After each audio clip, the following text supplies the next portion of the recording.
Fashion brand founders and owners, in this quick video, I will reveal the reality of how ROAS and growth actually work and why wanting a high ROAS may be costing you growth. And for those who may not know, ROAS equals return on ad spend.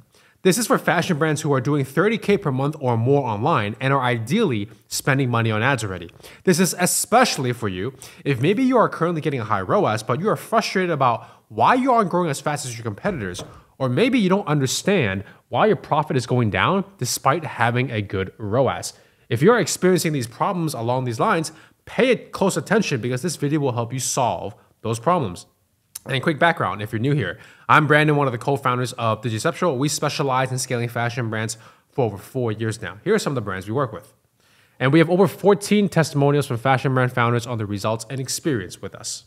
You can see them here. If you want to check it out after this video, click the link in our bio if you're watching this on Instagram, or click the link in the video description if you're watching this on YouTube. If you want to see some of the results we get, you can see our monthly documented results videos after. In the last 30 days, at the time of this recording, we spent 82.9K, got a 2.52 ROAS, and made over a 209K return just on Meta for this fashion brand. So here's the proof. I'll zoom in quickly here. As you can see here, top right, April 20th, May 19, 2024.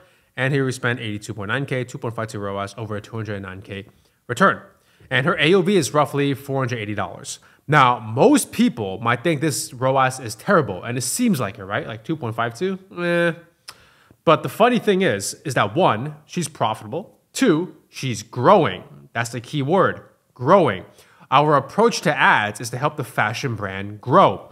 And in order to help them grow, we get them new customers with ads. Since our goal is to get them new customers with ads, our goal isn't to just get them the highest ROAS possible. What do I mean by this? You see, growth and ROAS have an inverse relationship. The more growth you want, the lower your ROAS tends to be. The more ROAS you want, the lower your growth tends to be. Why are they inverse? The reason why is in order to grow, we have to go after strangers who don't know the brand exists yet, aka new audiences. So the more we go after new audiences, naturally the less people will buy. Whereas inversely, if we want to just get the highest ROAS possible, what would we do? We would go after the audiences who are loyal to the brand and know the brand already, aka existing customers. So on paper, the ROAS may look amazing, but it comes at the cost of growth. Right? If I just go more, if I advertise more to existing customers. Let's look at it from a marketing perspective. If we want more growth, we focus on top of funnel, TOF campaigns. If we want more ROAS, we focus on middle and bottom of funnel campaigns instead. We, on average, spend 96% of the ad spend on TOF because our approach to ads is to help the brand grow. This inverse relationship clears all of that confusion and shows the reality of ads. So if you aren't growing as fast as you want, despite having a high ROAS, chances are most of your ad spend is on retargeting, aka MOF and BOF campaigns. Now, just to be more specific, what do I mean by most? When I say most, like if you're spending around more than 4% or even 10% on MOF, BOF, that's way too much. So you have to ultimately decide what you want. Do you want more growth or do you want more ROAS? For one to go up, the other must eventually go down. But then this poses another question. How can you get the most growth possible, but still be at a profitable ROAS? Well, you use something called the break-even ROAS. Let's just call it BA to keep it simple. BA is the ROAS that factors in your cost, usually using your profit margin.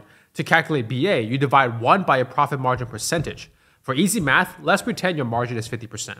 1 divided by 50% is 2, so your BA is 2. The reason why this is important is because once you know your BA, any ROAS you get above the BA is profit, right? Because you factor in all your costs in the margin already. Let's say you want to be very aggressive with growth, which means your ROAS will eventually go lower because of the inverse relationship.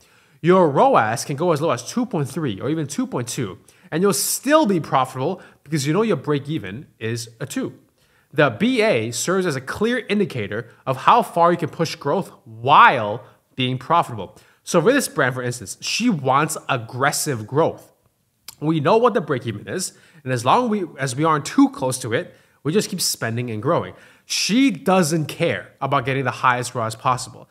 She cares about growing as much as profitable, while being profitable, of course. For some other brands we work with, they want more steady growth. Maybe they don't want to be so aggressive. So we don't push as hard as the example above, right? Going low as 2.52. It all comes down to understanding the inverse relationship between growth and ROAS and understanding what your break even is. Once you understand these two things, you can clearly decide how much you want to grow, which is what really matters, with ads. So if you want to check out more actionable fashion ad content you can apply to your brand, check out the rest of our videos on whichever social media platform you're watching this on. If you're interested in working with us, you can DM us on Instagram at DJceptual or book a call with me below if you're watching this on YouTube, and I'll see you in the next one.